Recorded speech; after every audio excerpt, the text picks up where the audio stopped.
에릭 와이너의 소크라테스 익스프레스. 결국 인생은 우리 모두를 철학자로 만든다.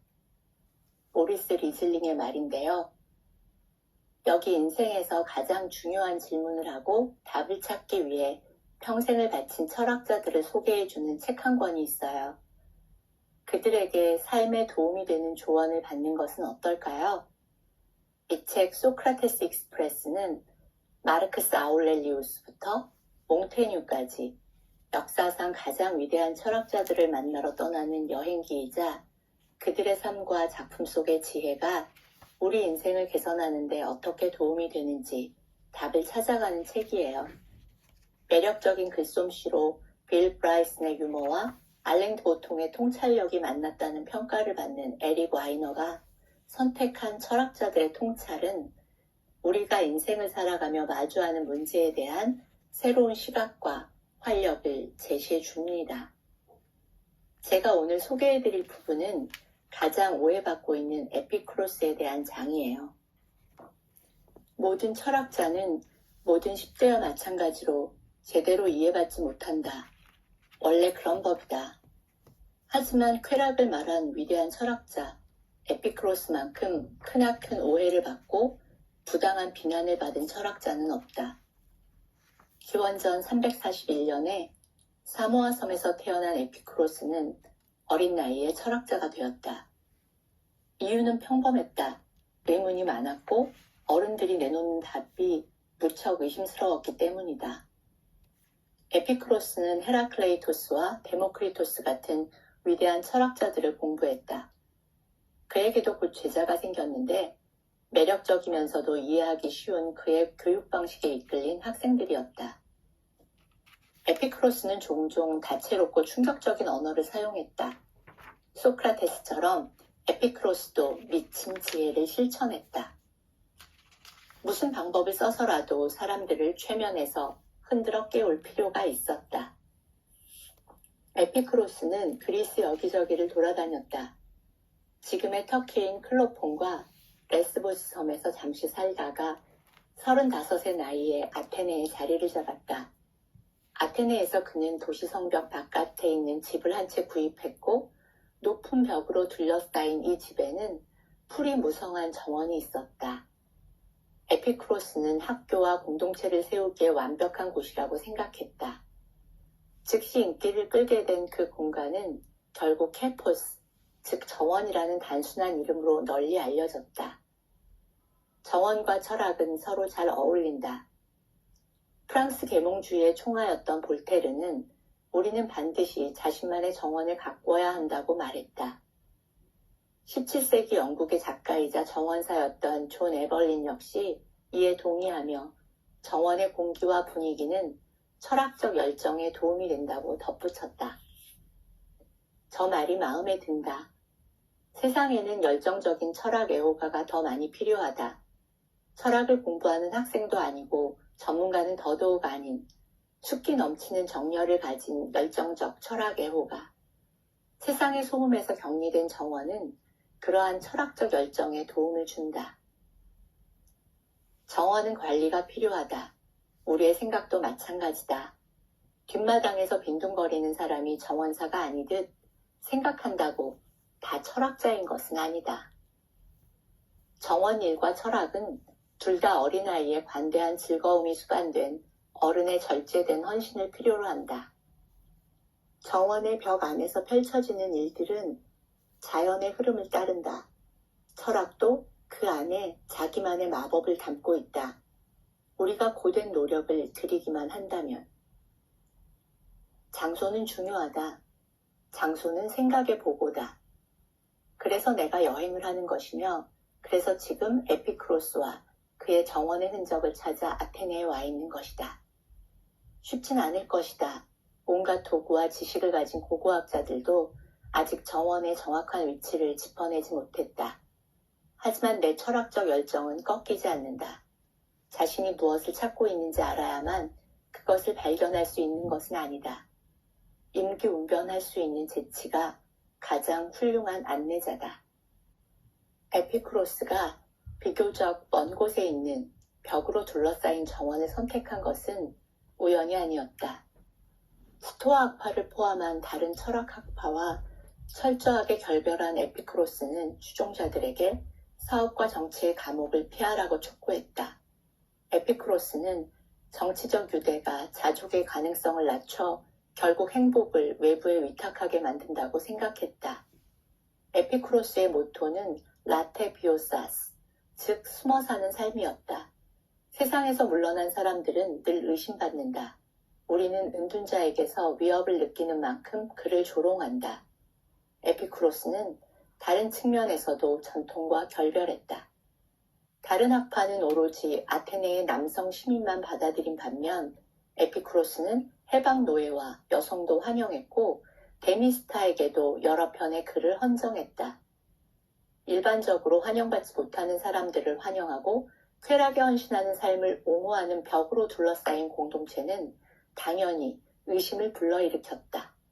그 안에서 난잡하고 호화로운 잔치가 벌어진다는 소문이 퍼졌다. 소문에 따르면 에피쿠로스는 마음껏 먹어댄 탓에 하루 2번 구토를 했고 수년간 자신의 안락 의자에서 나오지 않았다. 이런 소문은 사실 무근이었다. 그의 정원은 사창가보다는 수도원에 더 가까웠다. 모두가 공동생활을 했고 사생활은 거의 없었다. 에피쿠로스는 이렇게 말했다. 삶에서 아무것도 이루지 마라. 만약 그 성취가 네 이웃에게 알려진다면 그 때문에 두려워하게 될 것이다. 이러한 명령에 언짢아 하는 추종자는 별로 없었던 것 같다. 이들에겐 감출 것이 하나도 없었다. 다른 철학자와 마찬가지로 에피쿠로스는 정신뿐만 아니라 신체를 가진 철학자였다.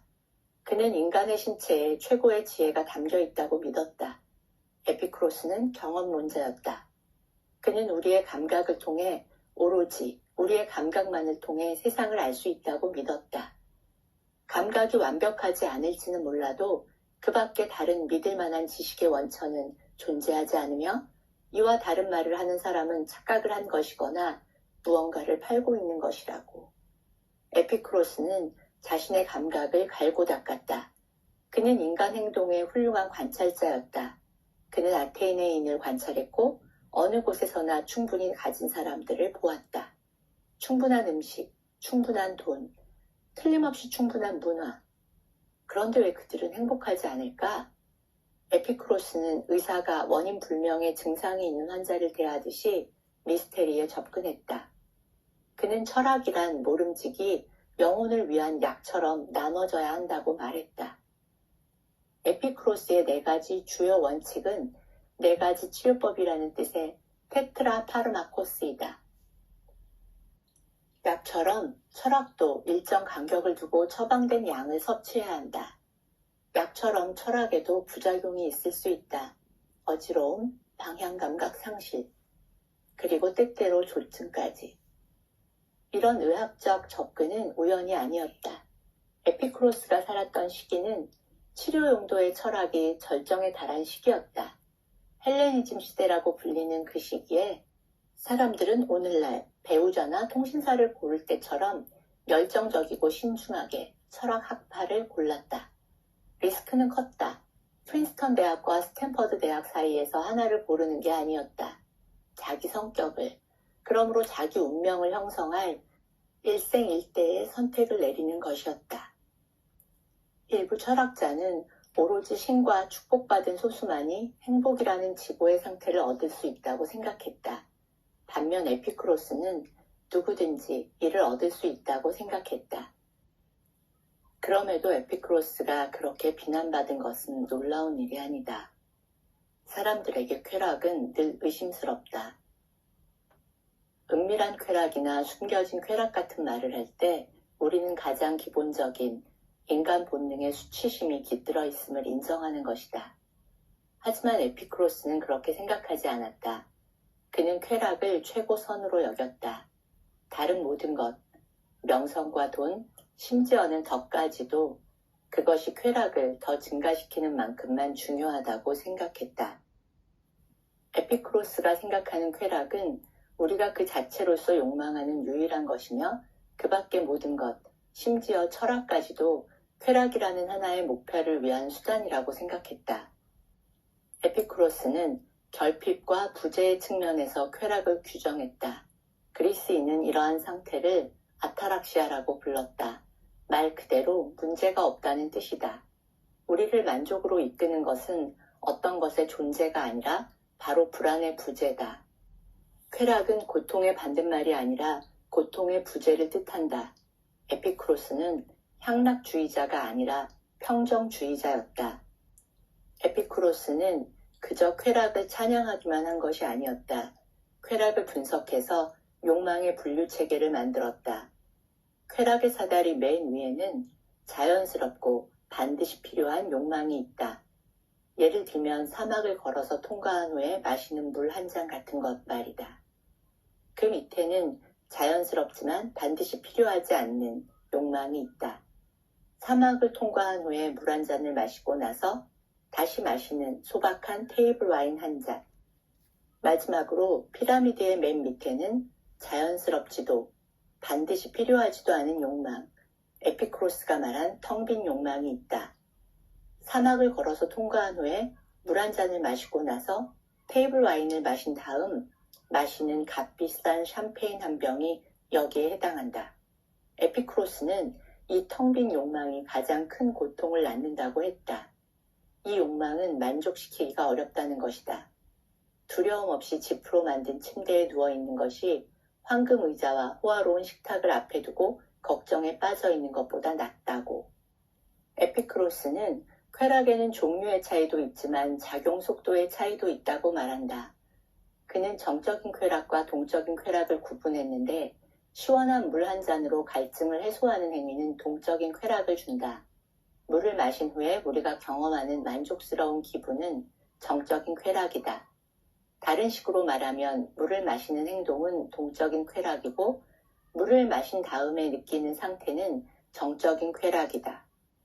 우리는 보통 동적인 쾌락이 가장 큰 만족감을 준다고 생각하지만 에피쿠로스는 그렇게 생각하지 않았다.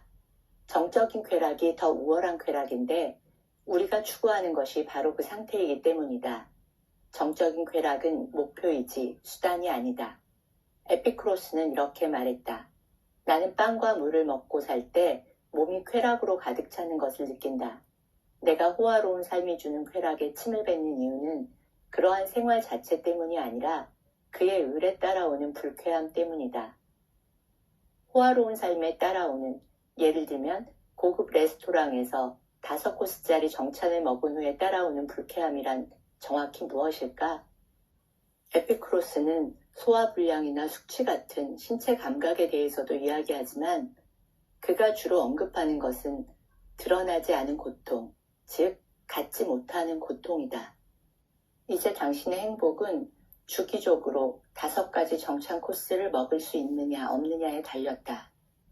이게 다 당신이 불필요한 욕망을 필요한 욕망으로 착각했기 때문에 벌어진 일이다. 에피쿠로스는 기운 내라고 말한다. 자연이 당신을 돌봐줄 것이기 때문이다. 자연은 반드시 필요한 욕망은 채우기 쉽게, 불필요한 욕망은 채우기 어렵게 만들어 놓았다. 사과는 나무에서 열리지만 테슬라 자동차는 나무에서 열리지 않는다. 욕망은 우리를 최고선으로 이끌고 텅 빈 욕망에서 멀어지게 하는 자연의 GPS다. 현재 우리는 쾌락의 황금 시대를 살고 있다. 클릭 한 번이면 우리를 애태우는 수많은 것들을 내 것으로 만들 수 있다. 에피쿠로스라면 이 모든 것이 다 우리를 유인하는 가짜 쾌락이라고 말할 것이다. 다른 훌륭한 미끼처럼 이것들도 전부 진짜처럼 보이기에 우리는 이 미끼를 덥석 문다. 그러나 에피쿠로스는 우리에게 이렇게 조언한다. 우리가 가진 것이 아니라 우리가 즐기는 것이 우리를 풍요롭게 한다고. 올바른 마음가짐만 갖춘다면 아주 적은 양의 치즈만으로도 소박한 식사를 성대한 만찬으로 바꿀 수 있다고 말한다. 에피쿠로스는 어느 시점이 지나면 쾌락은 더 증가할 수 없으며 그저 다양해질 뿐이라고 생각했다. 새로 산 신발 한 켤레와 스마트워치는 더 많은 쾌락이 아닌 더 다양한 쾌락을 의미한다. 하지만 우리의 소비문화 전체는 다양한 쾌락이 곧 더 많은 쾌락을 의미한다는 전제 위에 세워져 있다. 이 잘못된 동일시가 불필요한 고통을 낳는다. 쾌락의 다양성이 우리 생각만큼 중요하지 않듯이 쾌락의 지속시간도 그리 중요하지 않다. 이러한 철학은 그리 즐거워 보이지 않을 수 있지만 실제로는 무척 즐거웠다. 그들은 간소한 삶을 살았지만 간간히 호사스러운 잔치를 즐기기도 했다. 이들은 사치란 간간히 누릴 때 가장 즐겁다는 것을 잘 알았고 자기 앞에 떨어지는 좋은 것들을 종류에 상관없이 전부 환영했다. 에피쿠로스 철학은 수용의 철학이자 수용에 가까운 친척인 감사의 철학이다. 무언가를 진정으로 받아들이면 감사함을 느끼지 않을 수 없다. 오늘날 에피쿠로스의 정원은 다른 거의 모든 것처럼 온라인으로 옮겨갔다. 내가 톰 머를이라는 에피쿠로스 주의자를 만난 것도 온라인이다. 그는 캘리포니아 나파로 나를 초대했다. 나파에서 에피쿠로스 주의자란 곧 사치스러운 요리를 마음껏 먹는다는 뜻인가? 톰은 이 모순적인 존재 양식을 어떻게 조화시키는 걸까? 이제는 죽고 없는 정원에 살며 극단적으로 단순한 삶을 설파한 그리스인이 어떻게 오늘날의 복잡한 하이테크 세계에서 의미를 가질 수 있지? 나는 톰과 이른 점심을 먹으려고 아테네에서 나파까지 지구를 반바퀴 이동했다. 그리고 톰에게 약속 장소를 선택하게 했다. 그가 진짜 에피쿠로스 주의자와 가짜 에피쿠로스 주의자 사이에서 어느 쪽으로 기울지 궁금했기 때문이다. 톰은 마을 중심가에서 만나 같이 레스토랑으로 걸어가자고 말한다. 톰은 73살이지만 10년은 젊어 보인다. 진한 선글라스와 와인병 무늬가 있는 실크 셔츠, 햇빛에 탄 자기 피부가 아무렇지 않다는 듯한 그의 태도가 나는 마음에 든다. 톰이 작은 카페로 나를 데리고 들어갔다. 메뉴는 간소하고 그리 비싸지 않다. 진짜 에피쿠로스 주의자다. 에피쿠로스를 어떻게 알게 되셨어요? 아니면 에피쿠로스가 당신을 발견했나요? 톰은 자신이 늘 생각 많은 사람이었다고 말한다.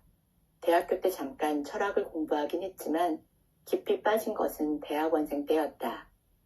1960년대 생각 많은 사람이 되기 딱 좋은 시절.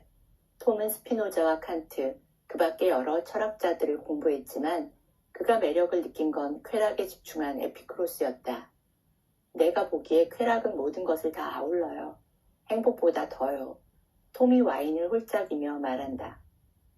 나는 단순한 삶이라는 개념과 나파에서 거주하는 현실을 어떻게 조화시키는지 궁금하다고 묻는다.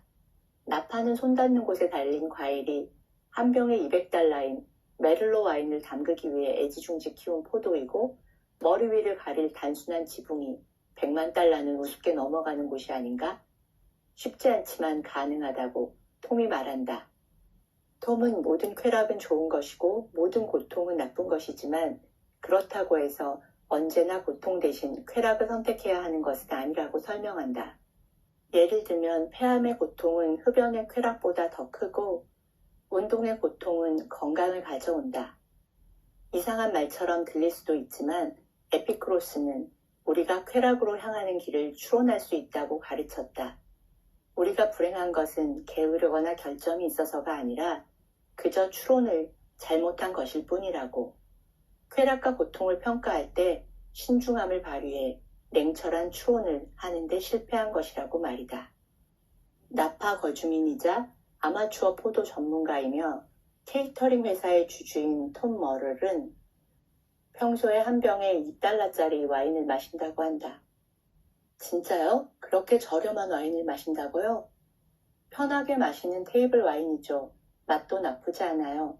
마시고 삼키면 사라져버릴 것에 35달러나 쓰는 건 멍청한 짓이에요. 나는 이 와인을 충분히 좋은 와인이라고 불러요. 충분히 좋다고요? 네, 만족할 수 있으면 충분히 좋은 것이죠. 뭐든 부족하다고 느끼는 사람에게는 200달러짜리 와인도 부족할걸요? 와인을 마시다 말고 멈춘다. 얼마큼이어야 충분하지?